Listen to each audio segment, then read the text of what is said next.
Salut à tous et bienvenue sur AZ 237. Michael, un policier de 32 ans à Chicago, venait de terminer son dîner dans un restaurant voisin et décida de faire une promenade avant de rentrer chez lui. L'air frais de la nuit lui parut revigorant alors qu'il déambulait dans les rues faiblement éclairées, perdu dans ses pensées sur sa vie. En tournant dans une ruelle tranquille, ses pensées furent brusquement interrompues par un bruit glaçant, le cri d'un bébé. Michael s'arrêta net, tendant l'oreille pour mieux entendre. Les pleurs continuaient, faibles mais indubitables. Son cœur s'accéléra alors qu'il regardait autour de lui, cherchant à localiser la source de ce son angoissant. Suivant les cris, Michael se précipita vers une rangée de poubelles alignées contre un mur de briques. Plus il s'approchait, plus les pleurs devenèrent forts. Il arriva devant la dernière poubelle et hésita un moment, craignant ce qu'il pourrait découvrir. Prenant une profonde inspiration, il souleva le couvercle. À l'intérieur, enveloppée dans des couvertures sales, se trouvait une petite fille noire, son visage rouge et crispé, tandis qu'elle pleurait à chaudes larmes. Le cœur de Michael se brisa à cette vue. Il ne comprenait pas comment quelqu'un pouvait abandonner un bébé de cette manière. Il la souleva délicatement hors de la poubelle, la berçant dans ses bras. Ses pleurs commencèrent à s'apaiser alors qu'il la tenait contre lui, essayant de la calmer. « Et là, petite, tout va bien. Je suis là maintenant, » murmura-t-il, ressentant un besoin irrésistible de la protéger. Le bébé brûlait de fièvre, son petit corps était chaud au toucher. Michael la vérifia rapidement pour voir si elle était blessée, mais elle semblait physiquement indemne. Il sortit son téléphone et appela le 911, sa voix urgente alors qu'il expliquait la situation. « 911, quelle est votre urgence ? » « Bonjour, ici l'officier Michael Thompson. Je viens de trouver un bébé dans une poubelle. Elle est vivante, mais semble avoir de la fièvre. Nous avons besoin d'une ambulance au coin de la 5e avenue, et d'elle immédiatement. »« Restez avec le bébé jusqu'à leur arrivée, » lui répondit le répartiteur. Michael raccrocha et se concentra sur le bébé, qui le regardait maintenant avec de grands yeux larmoyants. Il ne pouvait s'empêcher de ressentir un lien avec elle, un instinct protecteur qu'il n'avait jamais ressenti auparavant. Il la berça doucement, murmurant des mots apaisants. « Qui t'a laissé ici, ma chérie ? Comment quelqu'un a-t-il pu te faire cela ?» dit-il doucement, le cœur lourd pour elle. Les minutes passèrent, semblant durer des heures, alors qu'il attendait l'ambulance. Il jouait avec ses petits doigts, essayant de la garder calme. La petite fille le regardait, ses pleurs réduits maintenant à des gémissements occasionnels. « Tu es si précieuse. Je ne sais pas qui a pu te faire ça, mais je suis là maintenant. Je vais m'assurer que tu sois en sécurité, » promit-il. Enfin, le son des sirènes se fit entendre et Michael ressentit une vague de soulagement. L'ambulance arriva et 2 ambulanciers se précipitèrent avec une civière. Michael leur expliqua comment il avait trouvé le bébé et ils la prirent soigneusement de ses bras, la plaçant sur la civière. « Elle a de la fièvre, mais je n'ai pas vu de blessure visible, » leur dit Michael. « Nous allons l'emmener à l'hôpital et faire des examens, » répondit l'un des ambulanciers. « Merci d'être resté avec elle. »« Je vais vous suivre à l'hôpital, » dit Michael, ne voulant pas laisser le bébé seul. À l'hôpital, le bébé fut rapidement emmené aux urgences. Michael appela son patron pour expliquer la situation et obtint la permission de rester avec le bébé. Il attendit anxieusement dans le hall, faisant les 100 pas.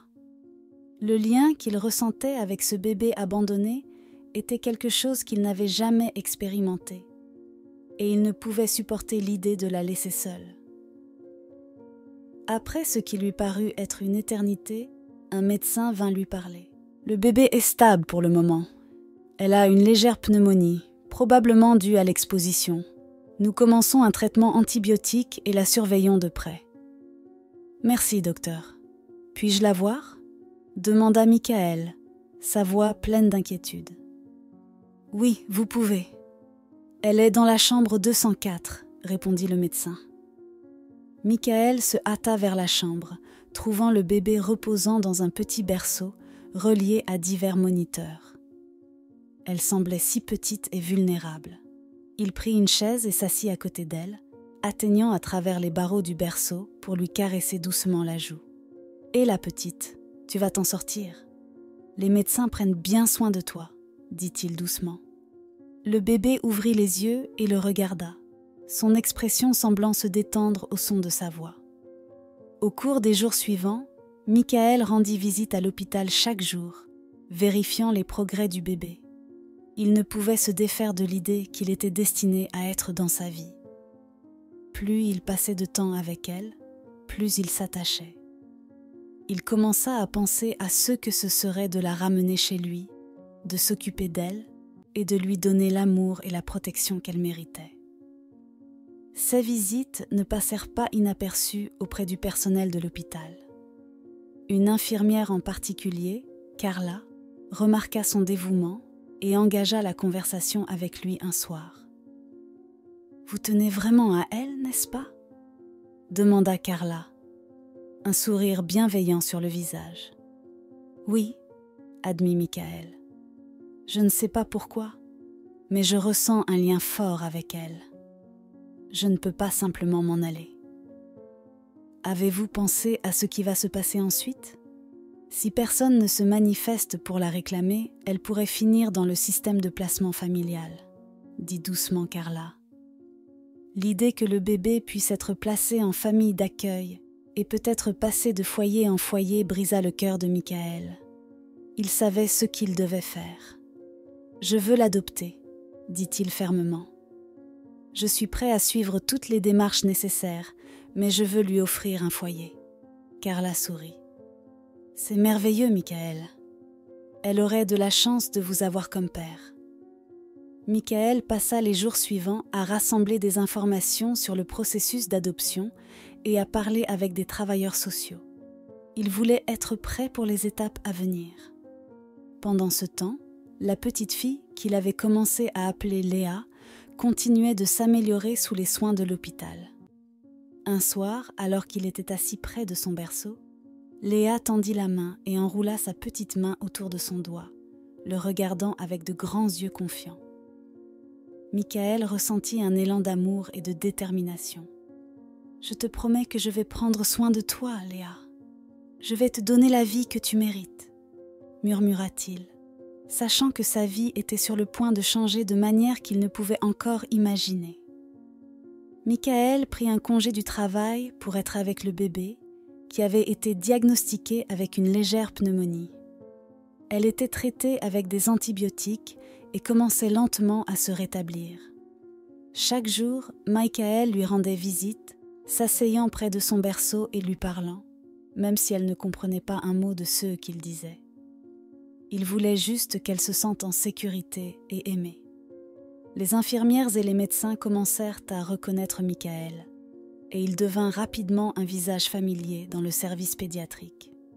L'infirmière Carla passait souvent vérifier le bébé et Michael. Elle avait un faible pour ce policier dévoué qui était toujours là pour la petite fille. « Vous êtes encore ici, Michael ?» dit Carla avec un sourire en entrant dans la chambre. « Vous savez, elle commence à vous reconnaître. Chaque fois que vous entrez, elle semble se calmer. » Michael leva les yeux du berceau, où il caressait doucement la main du bébé. « J'espère bien.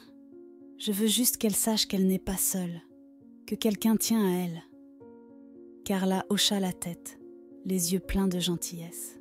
« Vous faites un excellent travail. Elle a besoin de ce genre de réconfort, surtout après ce qu'elle a traversé. » Michael apprécia les mots de Carla, mais il avait d'autres choses en tête. Sa fiancée, Monica, avait été moins que compréhensive à propos de toute la situation. Il lui avait parlé du bébé la nuit où il l'avait trouvé, s'attendant à de la sympathie ou au moins à de la compréhension.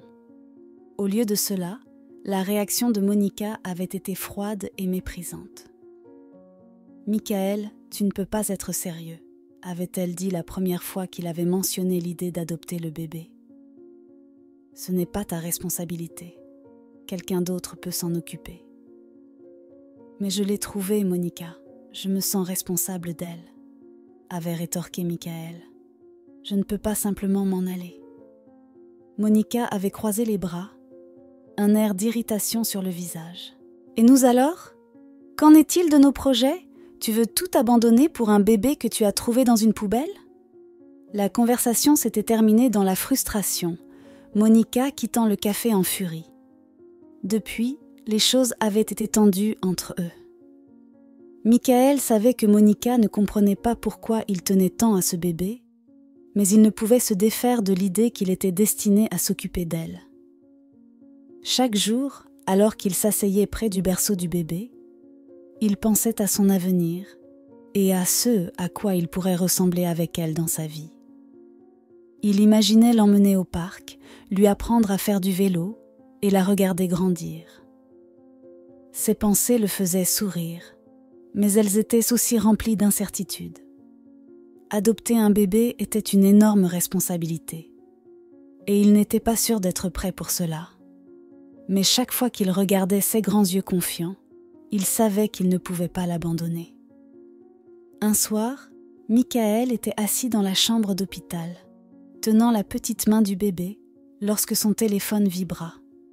C'était un texto de Monica. « Nous devons parler. » Michael soupira, sachant que cette conversation était attendue depuis longtemps. Il embrassa le front du bébé et murmura « Je reviens bientôt, ma petite », avant de quitter l'hôpital. Il retrouva Monica dans un café à quelques pâtés de maison. Elle était déjà assise, regardant son téléphone, son expression impénétrable. Michael s'assit en face d'elle, sentant un nœud se former dans son estomac. « Salut », dit-il, essayant de garder un ton léger. Monica leva les yeux, ses yeux froids. « Salut ?» Il y eut un moment de silence gênant avant que Monica ne parle de nouveau. « Michael, nous devons régler cela. Je ne peux pas continuer à faire comme si tout allait bien alors que ce n'est pas le cas. » « Je sais », répondit Michael, sa voix basse. « Mais je ne peux pas la laisser, Monica.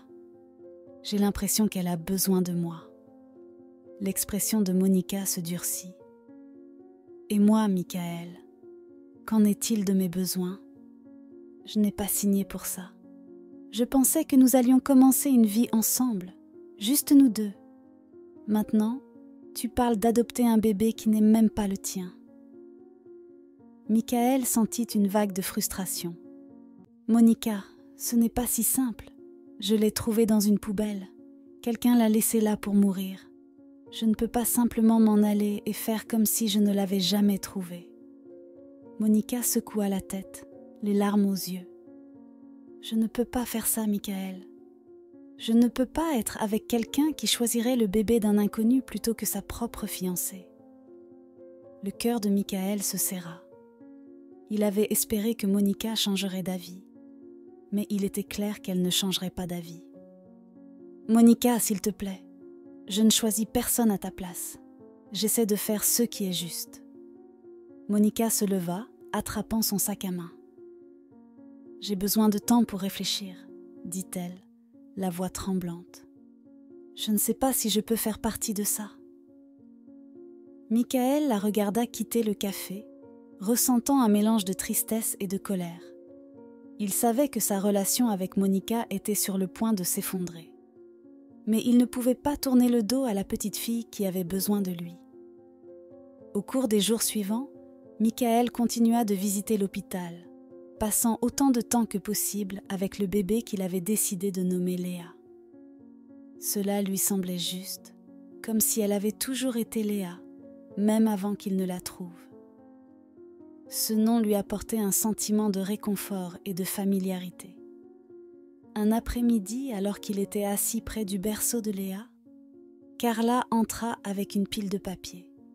« Michael, Je pensais que vous voudriez peut-être jeter un œil à ces documents, dit-elle en lui tendant les papiers. Michael les parcourut des yeux, réalisant qu'il s'agissait des documents d'adoption. Il leva les yeux vers Carla, une expression de gratitude et d'anxiété sur le visage. « Merci, Carla. Je ne savais pas par où commencer avec tout ça. » Carla sourit chaleureusement.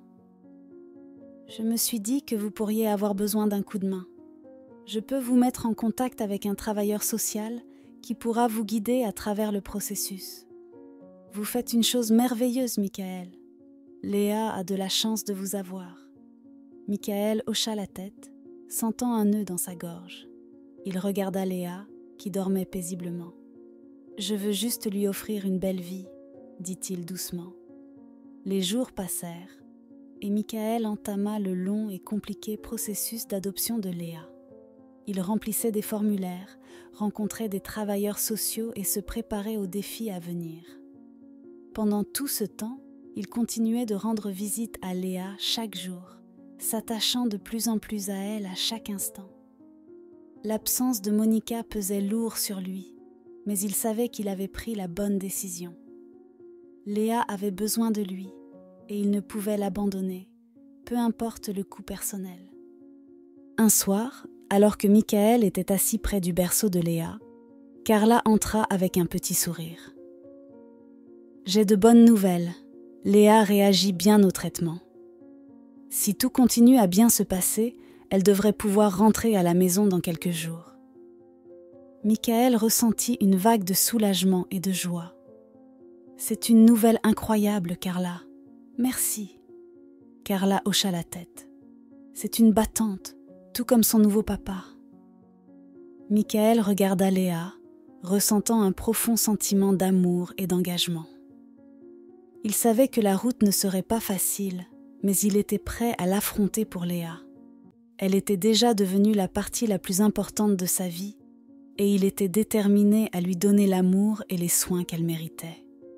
Tandis qu'il tenait la petite main de Léa, Michael murmura « Nous allons nous en sortir, Léa.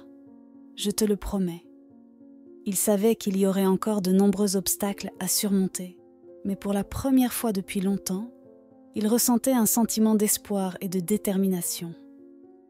Il avait trouvé sa vocation, et elle était liée à la vie fragile de la petite fille qu'il avait sauvée. Équilibrer ses responsabilités en tant que policier et s'occuper de Léa n'était pas une mince affaire, mais Michael était déterminé à y arriver. Ces journées devinrent un numéro d'équilibriste entre les repas du matin, les changements de couche tard dans la nuit et tout ce qui se passait entre les deux. Il avait pris quelques semaines de congé après avoir officiellement adopté Léa, mais il était maintenant temps de retourner au commissariat. Il savait que ce ne serait pas facile, mais il était prêt à relever les défis qui se présenteraient. Lors de son premier jour de retour, Michael entra dans le commissariat avec un sentiment de détermination. Il avait installé Léa chez un voisin de confiance qui avait accepté de l'aider à garder l'enfant pendant ses services. En se dirigeant vers son bureau, il fut accueilli par un mélange de réactions de la part de ses collègues. Certains lui adressaient des signes de soutien, tandis que d'autres murmuraient entre eux, jetant des regards curieux dans sa direction. « Hey Mike, content de te revoir », lança l'agent Jenkins, un de ses amis proches dans la police. « Alors, comment se passe la vie de père ?» Michael sourit, reconnaissant pour ce visage amical. « Merci Jenkins, c'est certainement un défi, mais Léa en vaut la peine. » Jenkins sourit et lui donna une tape dans le dos. « Je parie que oui, si tu as besoin d'aide ou de conseils, tu sais où me trouver. » Mais tout le monde n'était pas aussi soutenant. Le sergent O'Reilly, un flic bourru et à l'ancienne, ne manqua pas de faire connaître son opinion dès que Michael passa près de lui. « Alors, tu es le gars qui a adopté un bébé qu'il a trouvé dans une poubelle, hein ?» dit O'Reilly, son ton empreint de scepticisme. « Ne penses-tu pas que c'est un peu exagéré, même pour toi ?» Michael s'arrêta et se tourna pour lui faire face, gardant sa voix calme. J'ai fait ce que je pensais être juste, Sarge. Léa avait besoin d'un foyer, et je ne pouvais pas lui tourner le dos. Eh bien, j'espère que tu es prêt pour le long terme. Être parent célibataire et flic, ce n'est pas exactement une promenade de santé. Je sais que ce ne sera pas facile, mais je suis déterminée à y arriver, répondit fermement Michael. Il savait qu'il y aurait des sceptiques, mais il ne laisserait pas cela ébranler sa détermination. Au fil des jours et des semaines, Michael trouva son rythme dans sa nouvelle vie.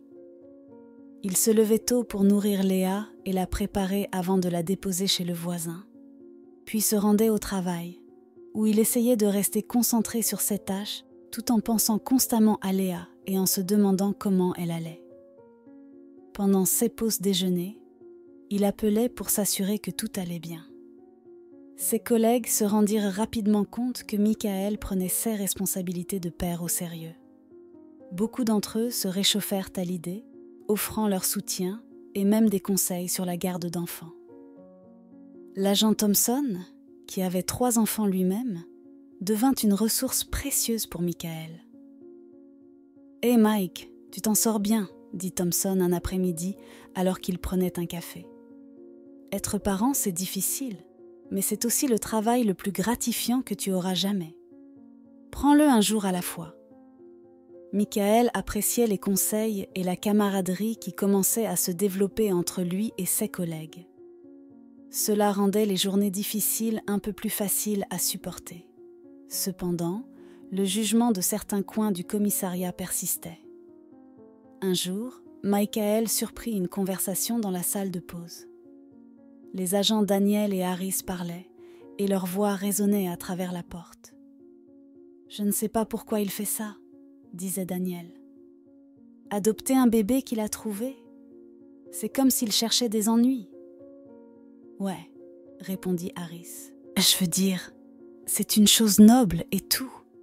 Mais ne se rend-il pas compte à quel point ça va être difficile, surtout avec un boulot comme le nôtre ?» Michael ressentit une pointe de frustration, mais choisit de l'ignorer. Il avait déjà assez à gérer sans se soucier de ce que les autres pensaient. Sa priorité était Léa, et il était déterminé à lui offrir la meilleure vie possible.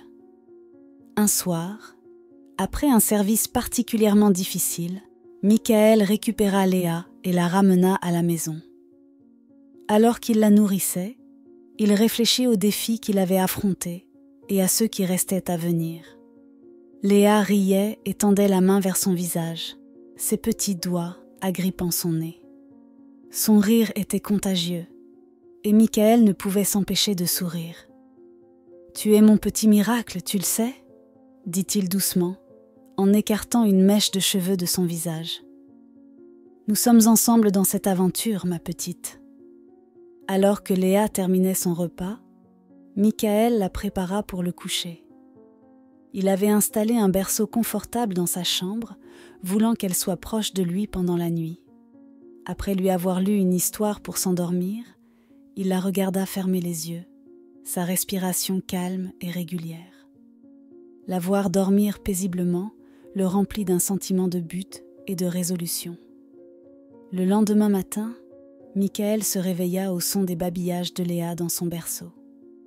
Il sourit, sentant une chaleur se répandre dans sa poitrine. Malgré l'épuisement et l'équilibre constant à maintenir, des moments comme cela en valaient la peine. Au commissariat, les choses commencèrent à se stabiliser. Les collègues de Michael voyaient son dévouement de première main et commencèrent lentement à respecter sa décision. Même le sergent O'Reilly, qui avait été sceptique dès le début, semblait adoucir sa position. Un jour, alors que Michael remplissait un rapport, O'Reilly s'approcha de lui. « Thompson, » grogna-t-il, « je ne suis peut-être pas d'accord avec ce que tu as fait, mais je vois que tu y mets tout ton cœur. Ne laisse pas cela interférer avec le boulot, d'accord ?» Michael hocha la tête, appréciant le geste. « Je ne le ferai pas, Sarge. Merci. » En dehors du travail, Michael trouva du soutien dans des endroits inattendus.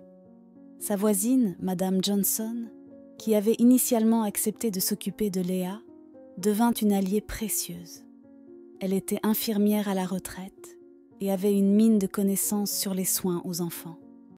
Elle offrait des conseils, aidait à garder Léa et préparait même des repas pour eux de temps en temps. « Vous faites un excellent travail, Michael », dit Madame Johnson un après-midi, alors qu'il regardait Léa jouer avec quelques jouets. « Vous êtes un naturel. » Michael sourit, reconnaissant pour son soutien. « Je ne pourrais pas le faire sans vous, Madame Johnson. Merci pour tout. » Au fil des mois, Michael et Léa s'adaptèrent à leur nouvelle vie. La routine d'équilibrer le travail et la paternité devint une seconde nature pour lui. Il apprit à chérir les petits moments, comme les premiers pas de Léa et son rire contagieux. Un jour, Michael reçut un appel de la garderie où il avait inscrit Léa. Il avait été inquiet de la laisser sous la garde de quelqu'un d'autre, mais il savait que c'était nécessaire avec son emploi du temps imprévisible.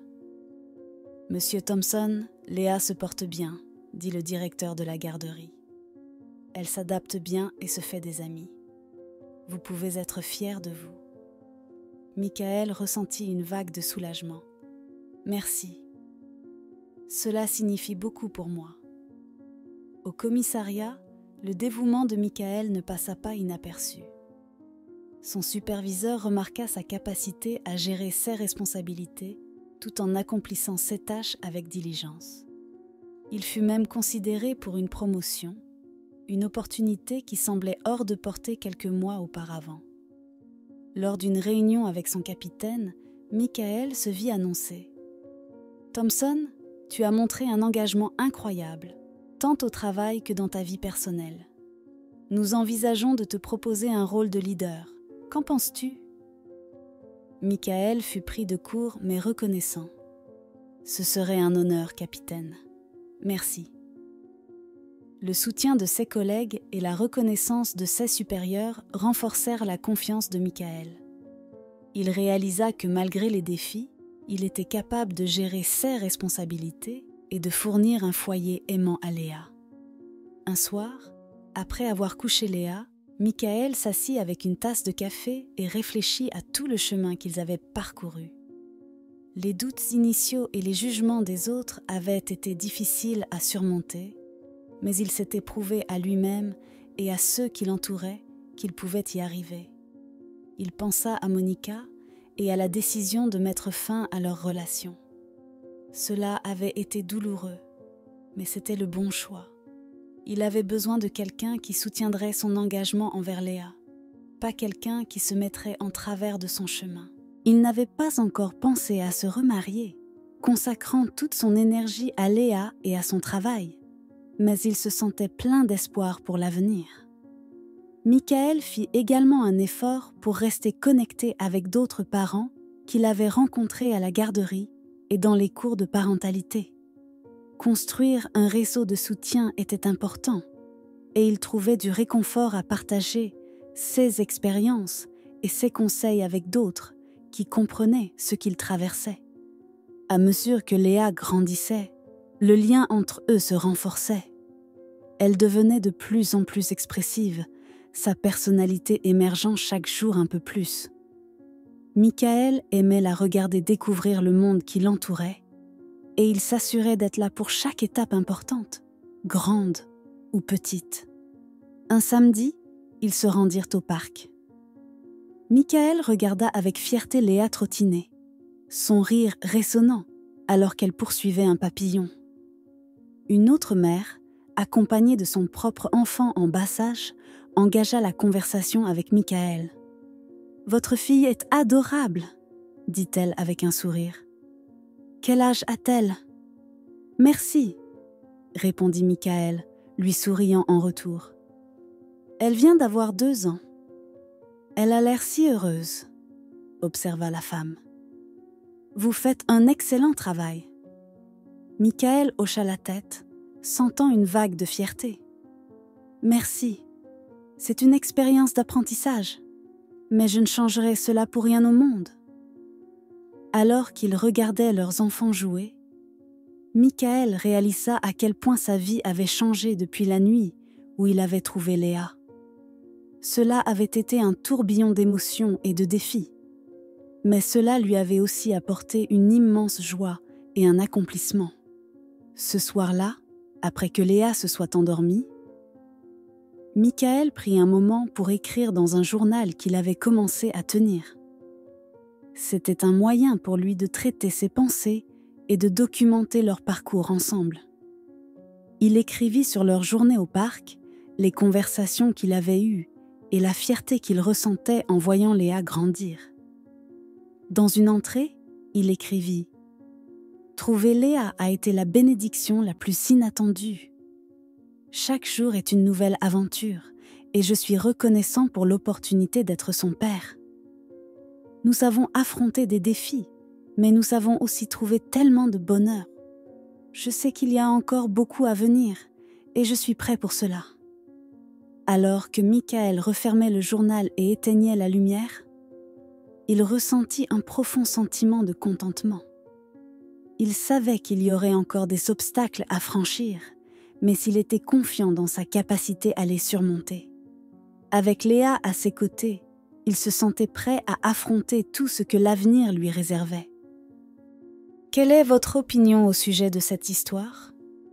Dites-le nous dans les commentaires. Merci d'avoir regardé la vidéo. Surtout, n'oubliez pas de cliquer sur le bouton j'aime et partager autour de vous. À très bientôt sur AZ237.